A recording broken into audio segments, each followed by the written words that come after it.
Halo semuanya, selamat datang di Inside Story with Anggi bersama saya Anggi Pasaribu.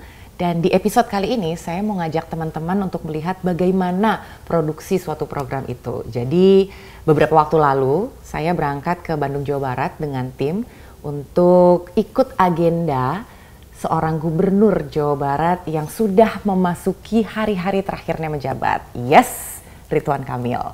Dan saat itu saya berangkat nggak sendiri. Saya bareng dengan tim program yang namanya Konspirasi Prabu. Karena saat itu Mas Prabu ada tapping untuk mewawancara Ridwan Kamil.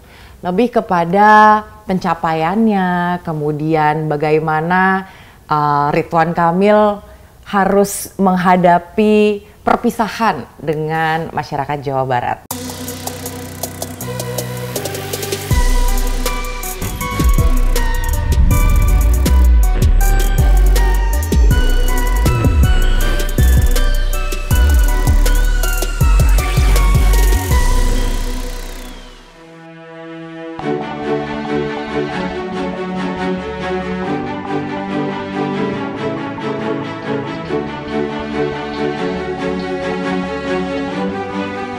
5 tahun menjabat jalankan mandat rakyat. Hidup 99% terdedikasikan untuk kemaslahatan rakyat Jawa Barat. Istiqomah seorang pemimpi yang akhirnya menjadi pemimpin Jabar juara menjadi target.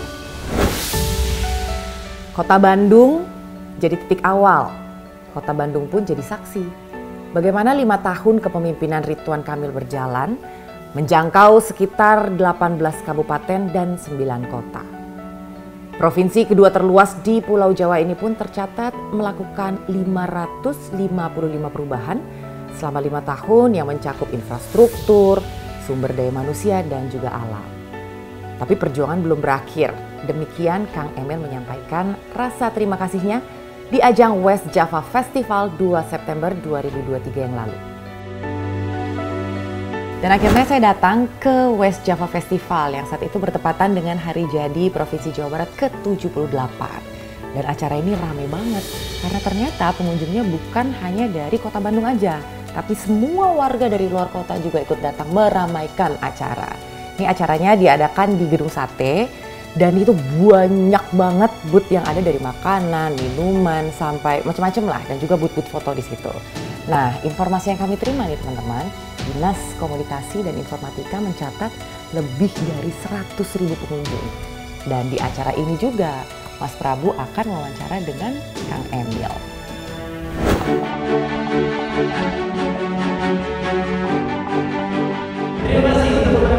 Halo Kak. Di Aula Barat, kamu di mananya? Aku tunggu di sini deh.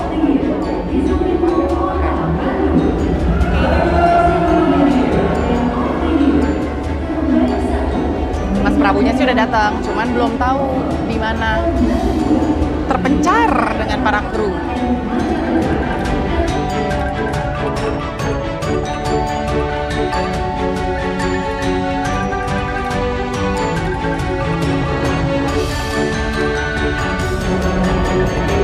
Oh, ini.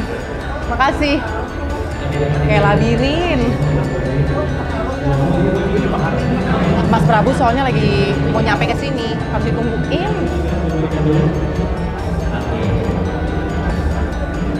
Ini gue udah dapat tempat sih untuk masuk kalau misalnya lo jadi mau datang, bisa gue amanin kalau lo mau.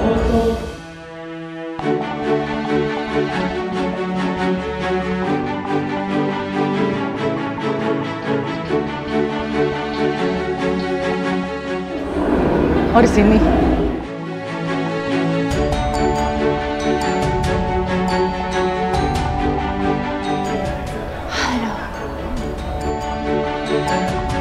Sambil menanti kehadiran sang gubernur, kami nunggu di sini nih.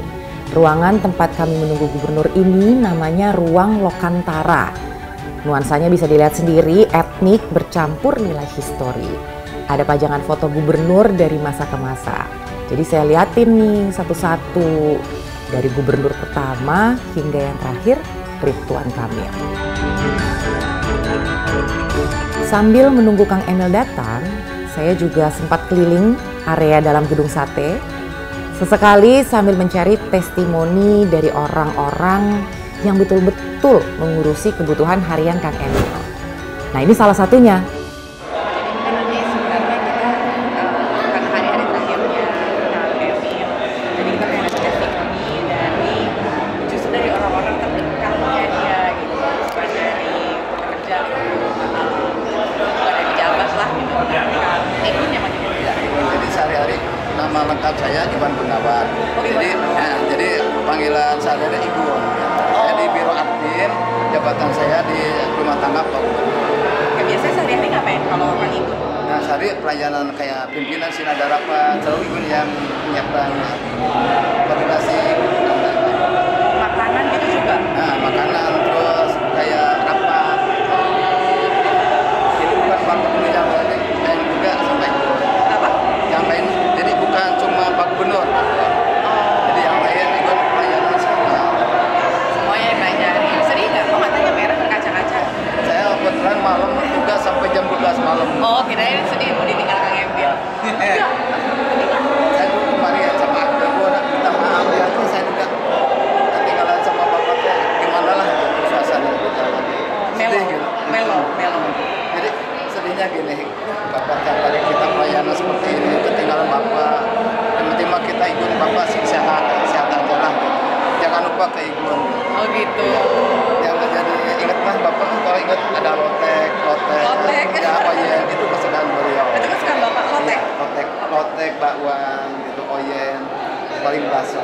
Jadi kalau bapak masuknya ajudan gun siapkan yang standar punya bapak. Jadi bapak mah nggak neko-neko makan, yang gampang. Jadi ada di kantin gun kantin. Oh gitu. Iya benar-benar nanti ketemu lagi di lain waktu. Jadi nanti Kang Igun kayak ngobrol aja sama Mas Prabu untuk ditanya-tanyain. Yang tadi nih Kang Igun ceritain ke aku nih, itu kan banyak orang nggak tahu kan. Sip. Nanti kita mungkin masuknya bisa dari sini. Diarahin sama produsernya deh. Ya, terima kasih Kang Igun nuhun.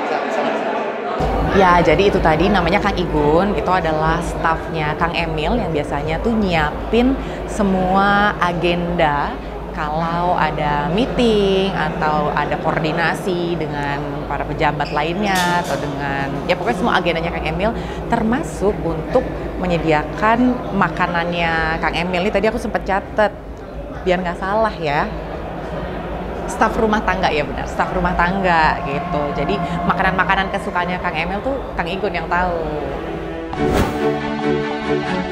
Sebelum talk show mulai, memastikan segala persiapan teknis sudah siap itu harus. Jadi ya mohon maaf nih kalau agak-agak rewel. Namanya juga biar zero mistake. Oh, dari biro?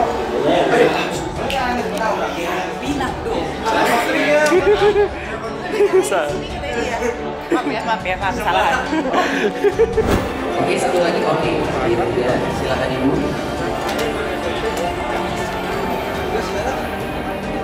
Tidak seperti biasa, kita akan berfoto di dua arah ya, ke depan dan sebelah kiri gambar. Jadi kita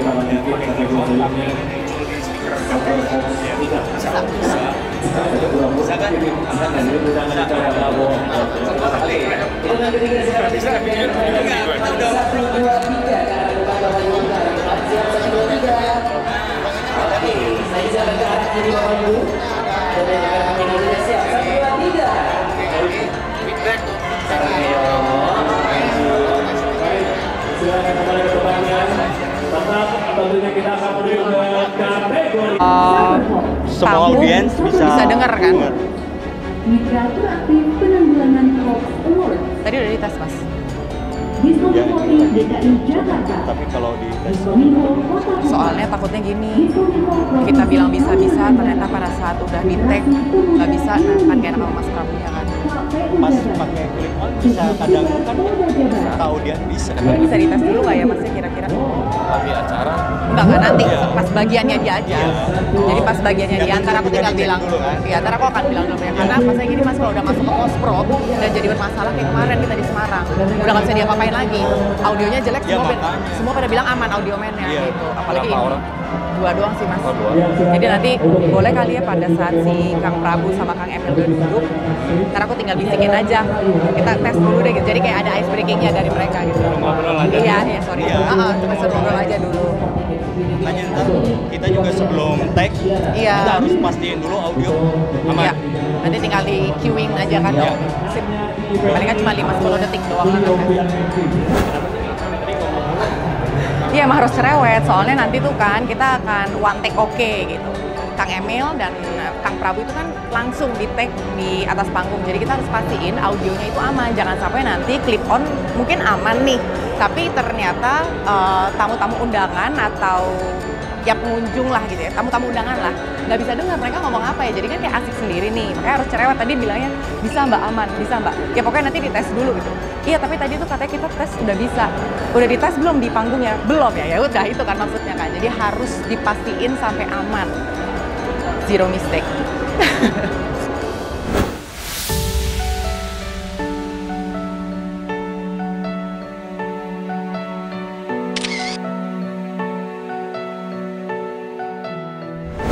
Nah, jadi teman-teman, singkat cerita nih, rencana talk show dengan Kang Emil ini semuanya berjalan dengan cepat, tas-tes, karena memang agenda ini kita terima juga udah dari jauh-jauh hari, jadi sudah dipersiapkan sedemikian hingga ditambah lagi hubungan antara Kang Emil dengan Mas Prabu ini kan sangat baik dan sudah pernah ada tapping sebelumnya di mana Kang Emil yang menjadi tamu di Konspirasi Prabu. Jadi untuk syuting kali ini semuanya tuh mulus dan berjalan dengan baik. Tapi nih, yang namanya briefing sebelum kita take syuting itu nggak bisa dari jauh-jauh hari. Mengingat agenda pejabat rakyat ya kan, nggak bisa diprediksi. Jadi beberapa menit, bahkan ya beberapa menit lah ya sebelum kita take, nah briefing dengan Kang Emil langsung tuh di lokasi saat itu juga. Untungnya itu tadi, karena chemistry-nya udah dapet, tas-tes, langsung jalan. Ini mudah-mudahan Apa ininya? Ini di mana sih nanti? yang ceria ya. Ininya mana? Sama-sama Meja? yang luar biasa ini. Nggak tahu di mana. Mejanya di mana? Dalam mana? Mejanya di dalam. Oh iya. Oh. Iya. Sorry. Oh ini ya?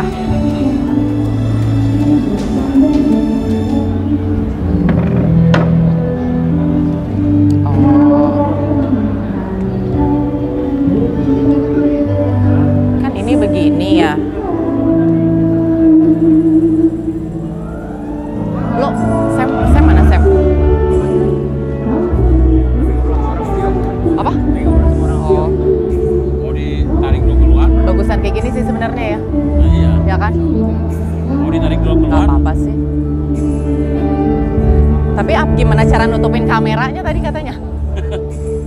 Ini kan kakinya mesti, jadi ini agak ke sini. Jadi agak yang ini agak panjang. Jadi yang ini agak pendek, yang misalnya yang sebelah. Tapi nanti kan ada kamera di sini kan ya? Gak ketutup juga dong sama ini. Gimana cara nutupinnya ya?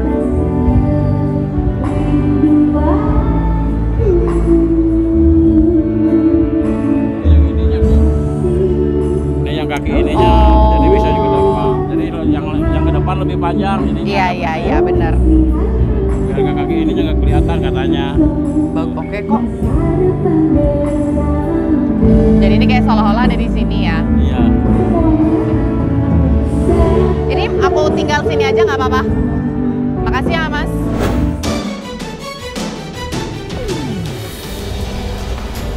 Wih, aku baru pertama kali jalan-jalan di ruang koridor gubernur. Oh, ini ruang kerjanya. Oh, udah di situ. Ya ampun, kelewatan.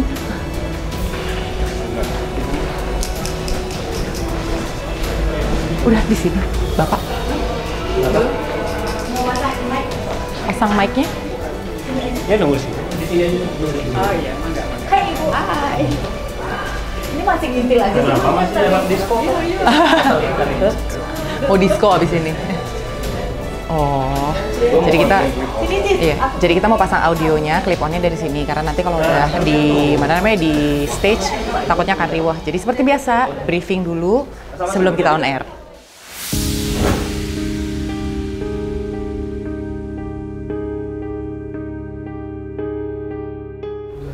Ini Mas Prabu yang satu. Apa? Nggak jatuh ke lantai. Lebay dia. Kalau lebay ntar rusak-rusak lagi. Yang punya Kang Emil? Oh, di sana. Oh. Masih di sana. Tenli, Mbak Tenli. Ya. Enggak. Teleponnya udah. Lagi di situ. Udah disiapin. Ramenya gedung Satena ya. Katanya heboh Pak di Jakarta. Wah, perpisahannya Ridwan Kamil 3 hari 2 malam. Orang-orang Jakarta. 3 hari 2 malam sudah perpisahan itu. Perasaan 7 hari 7 malam.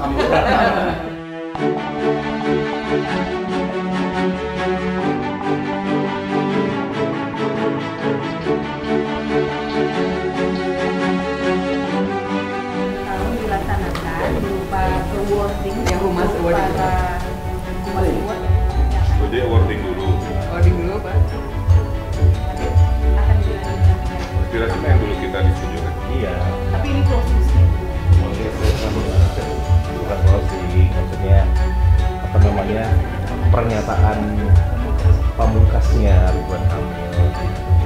Mungkin Pak nanti dalam foto itu akan Kakak Prabu akan mewawancara beberapa orang yang akan memberikan testimoni terhadap Bapak. Jadi ada Pak Nurun, ada Aziz, ada Protokol, jadi ada lucu-lucuan, ada santai gitu. Sama ada surprise guest. Singkat aja.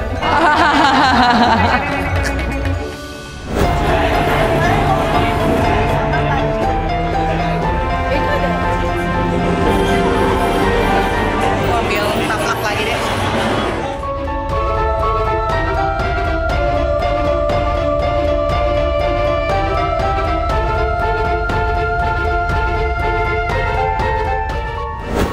Idola kita bersama yaitu Bapak Ridwan Kamil. Kang Emil. Tepuk tangannya mana Bapak Ibu yang ramai.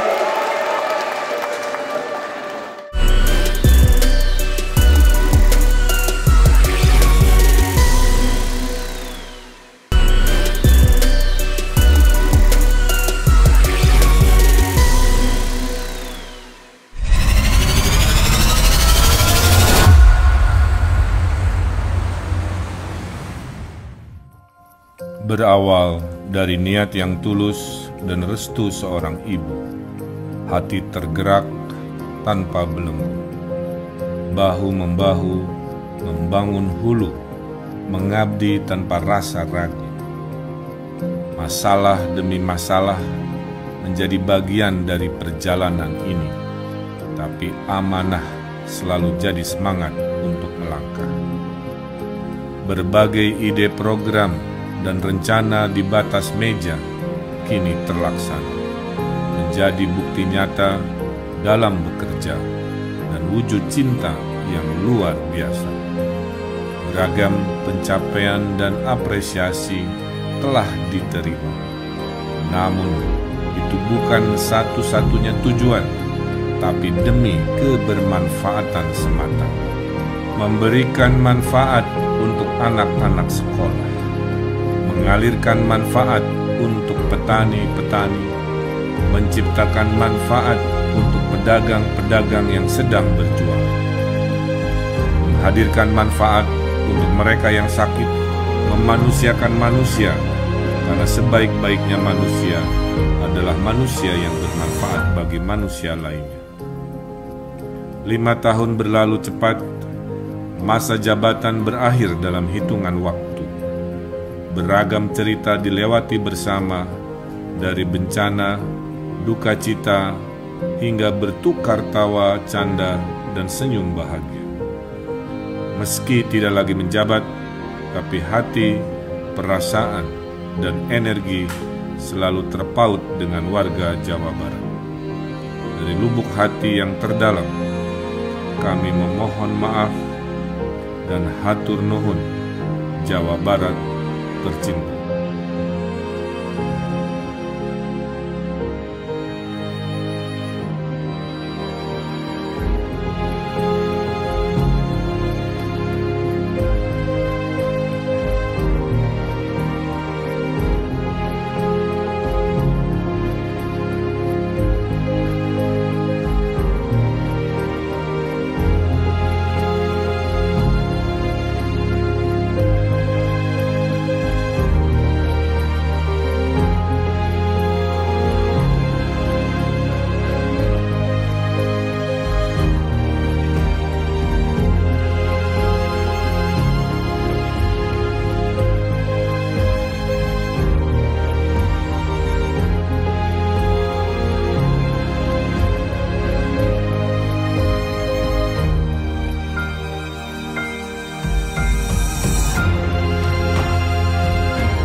Jadi saya selaku revolusi dari iNews, Bapak Ibu sekalian, ada program yang Oke, it's showtime. Kita lihat sedikit dialog antara Mas Prabu dengan Kang Emil.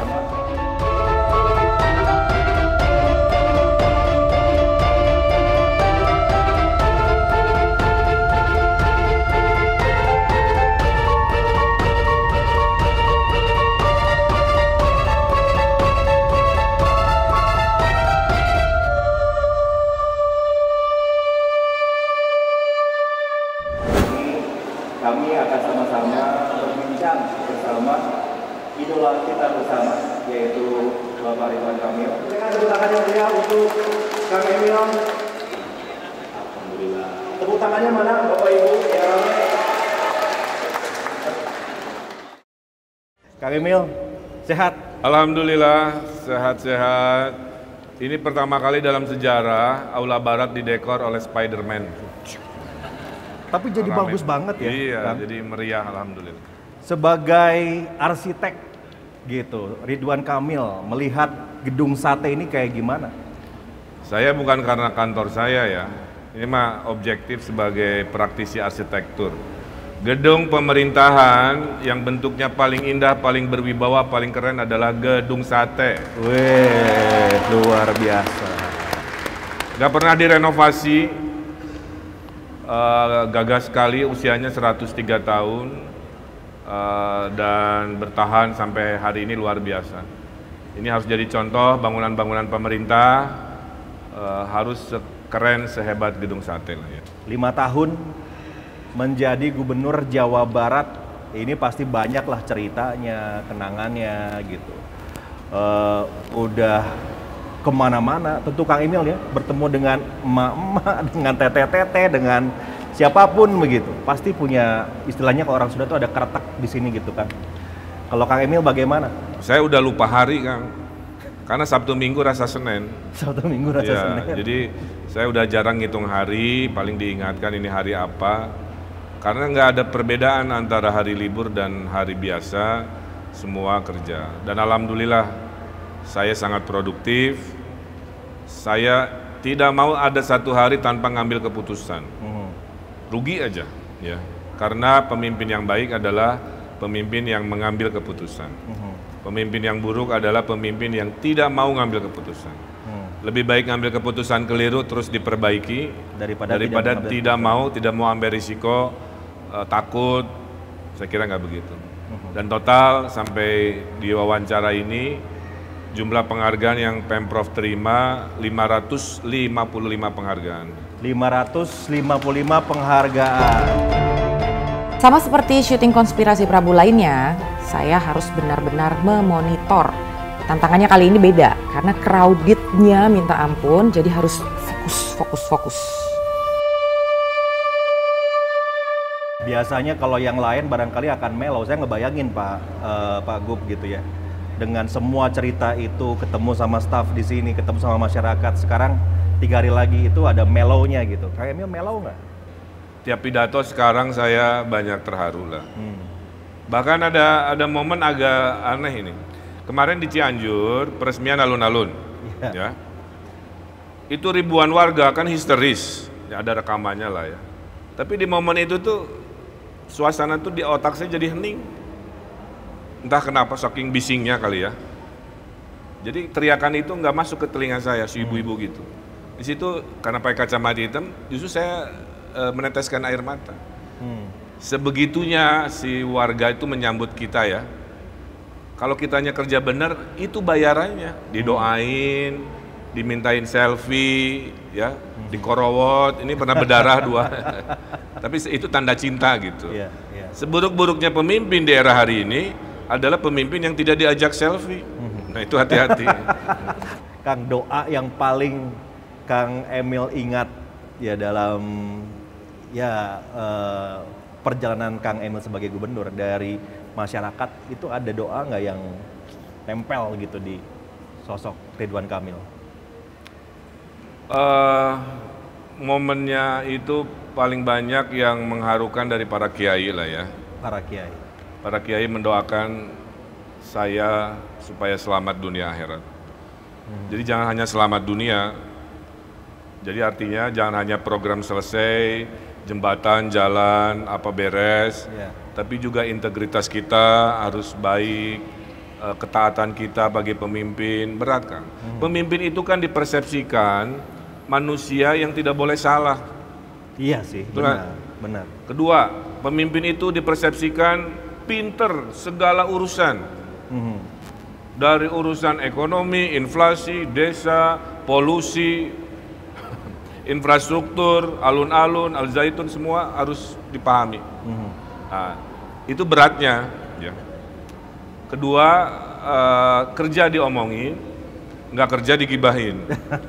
Jadi mending kerja aja, sama-sama diomongin, tapi kalau kerja ada hasilnya. Dan semua warga akan begitu. Saya bangun masjid aja diprotes. Ada warga bangun monumen Bung Karno diprotes juga. Jadi memang tidak ada di dunia ini sebuah inisiatif pembangunan yang tidak dikomen, yang tidak diomongin, yang tidak dikritisi. Kuncinya sabar, jelaskan. Kalau tidak melanggar aturan, tidak melanggar etika, nggak ada masalah gitu kan. Jadi sabar ikhlas adalah modalnya Kang. Paling dirindukan mah jeritan ibu-ibu dan cakaran, menandakan kecintaannya udah level maksimal. Lagi tugas, almarhum, I mean you've been through a lot lah gitu loh Bang. Tuhan tidak akan memberikan ujian kepada hambanya di luar kemampuannya.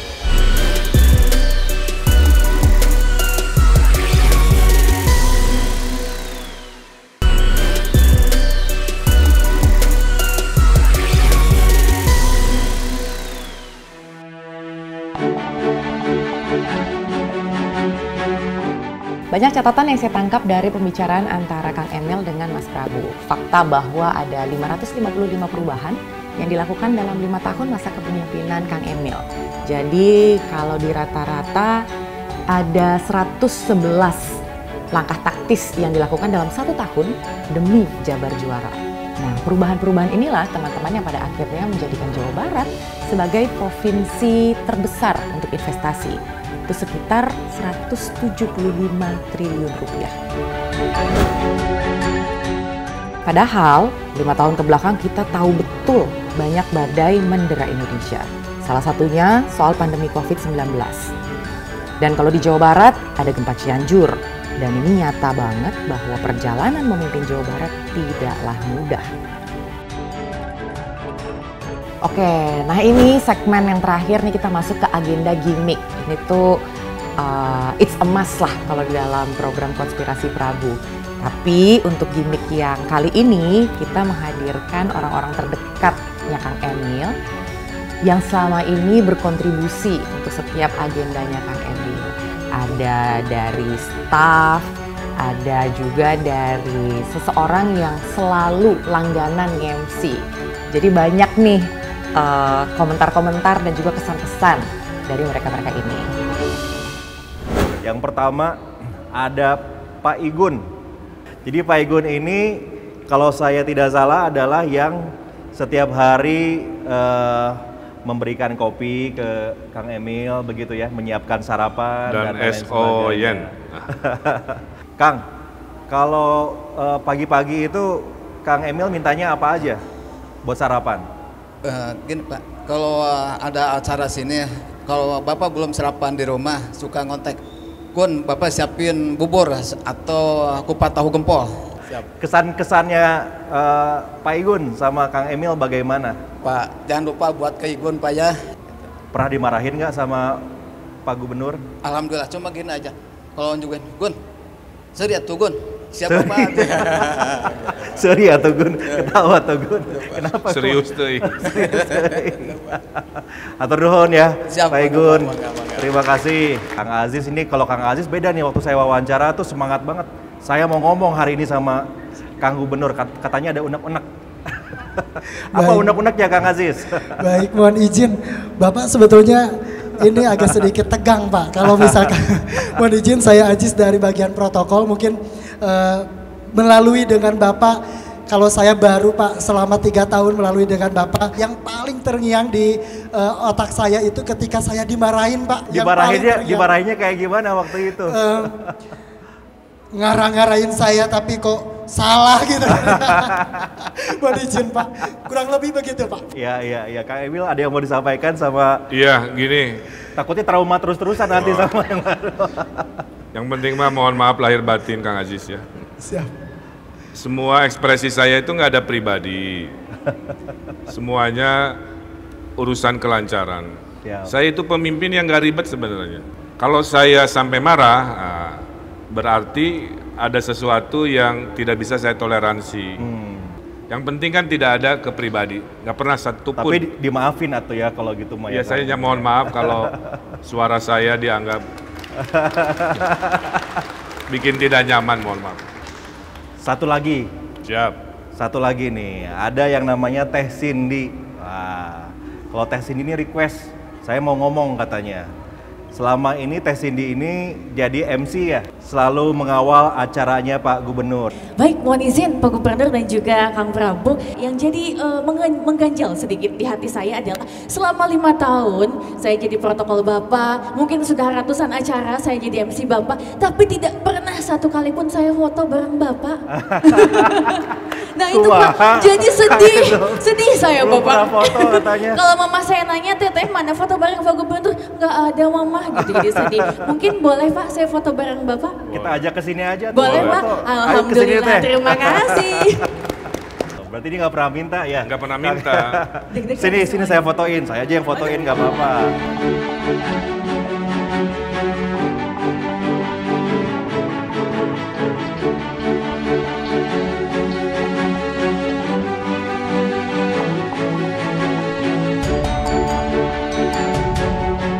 Ini gongnya nih, ini gongnya.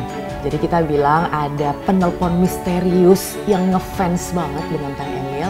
Dan di situ handphone saya tuh udah standby teman-teman.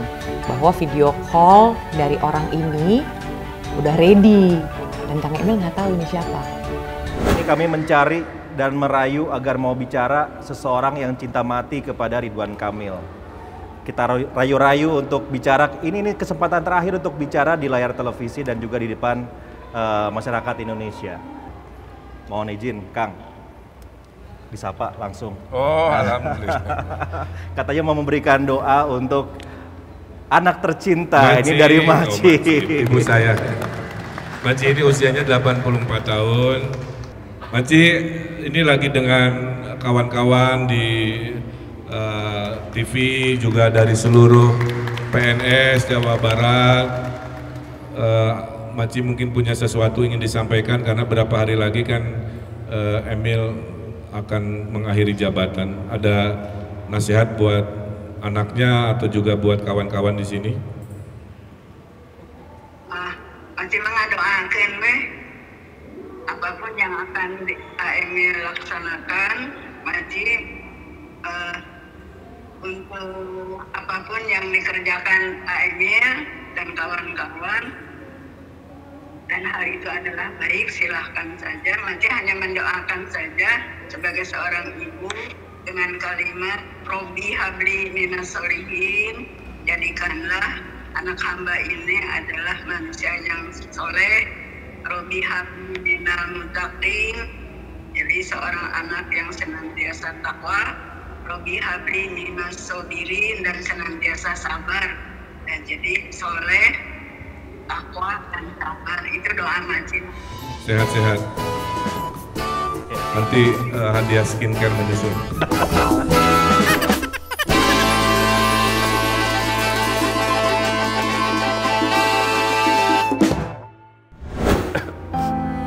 Berat.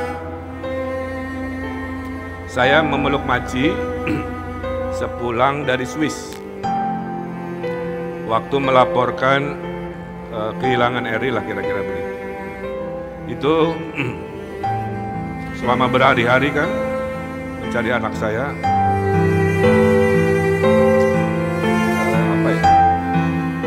Butuh sebuah tempat di mana saya bisa mencurahkan kesedihan.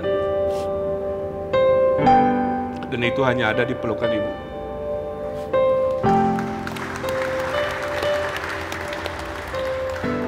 Setelah meluk Maci, takdir tidak bisa berubah, tapi batin sudah sangat-sangat kuat. Memang ya, yang namanya perpisahan tuh nggak ada yang enak. Saya tuh selama mendengarkan dialog dan juga gimmick-gimmick pada saat itu di lokasi, sangat tersentuh sih. Apa mungkin karena sayanya yang sensitif atau memang sebegitu mengharukan, apalagi ketika Kang Emil menceritakan perjalanannya sebagai seorang pemimpin saat itu tidaklah mudah, apalagi ketika ia harus kehilangan anaknya, tapi harus tetap fokus pada tujuannya.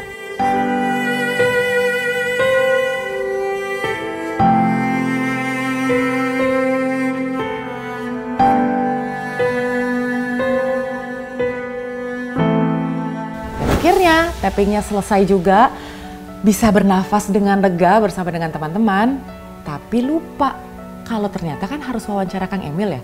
Jadi saya sempat lari, cari-cari pintu depan atau pintu belakang, karena kan saya harus in frame saat itu. Dan seperti biasa, lari-lari deh untuk dapetin narsumnya.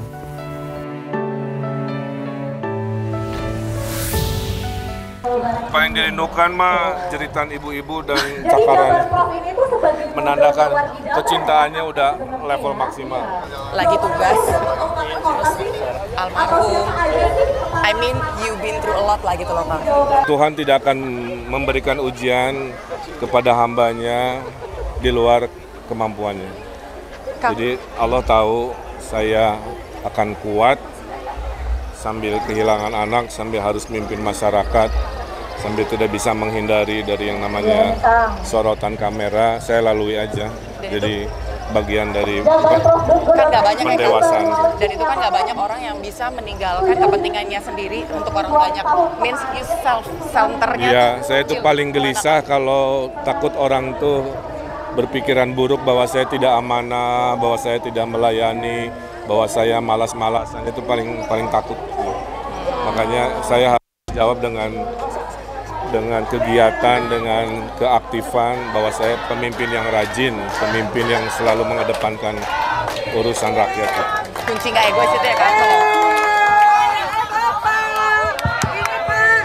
Bapak, itu kabar baru. Panjang umur, sehat selalu, mudah-mudahan barokah dan selalu menjadi teladan di unit kerjanya. Oh tadi mau nyapa nggak enak, lupa nih kayaknya nih. Terima kasih Bapak, Bapak BBKAD ini. Terharu ya. Tadi aku sih termasuk yang terharu waktu Kang Emil tuh cerita tentang keluarganya, tentang bagaimana menjadi seorang pemimpin itu harus less akan dirinya sendiri, dan gak semua orang punya sikap hati yang bisa memikirkan orang lain lebih daripada dirinya sendiri. Mungkin kalau diri sendiri kita put as number 2 itu masih oke, tapi kalau misalnya put the family as number 2 daripada kepentingan orang banyak, itu kayaknya nggak gampang deh. Jadi tadi mataku pun sempat berkaca-kaca, makanya tadi sempat menanyakan ke Kang Emil rahasianya apa sih supaya nggak egois, supaya bisa menomorsatukan kepentingan orang banyak daripada kepentingan dirinya sendiri dan kepentingan keluarga kali ya. Nah, tadi pesan dari Kang Emil adalah selalu ingat amanah. Beliau itu justru lebih takut kalau dianggap nggak bisa kerja, kalau nggak amanah, nggak bisa menjalankan fungsinya gitu. Jadi ya mudah-mudahan ini bisa menjadi apa ya, inspirasi juga buat kita semua, juga buat saya, bahwa ketika menjalani hidup ini nggak ada yang abadi, semua sifatnya sementara, dan bagaimana hidup kita ini bisa berguna untuk orang lain, karena apa yang udah kita miliki sekarang itu semua pemberian dari Tuhan, di mana Tuhan yang bisa memberikan dan Tuhan juga yang bisa mencabut. Jadi lakukan yang terbaik untuk orang lain, jadi berkat untuk banyak orang.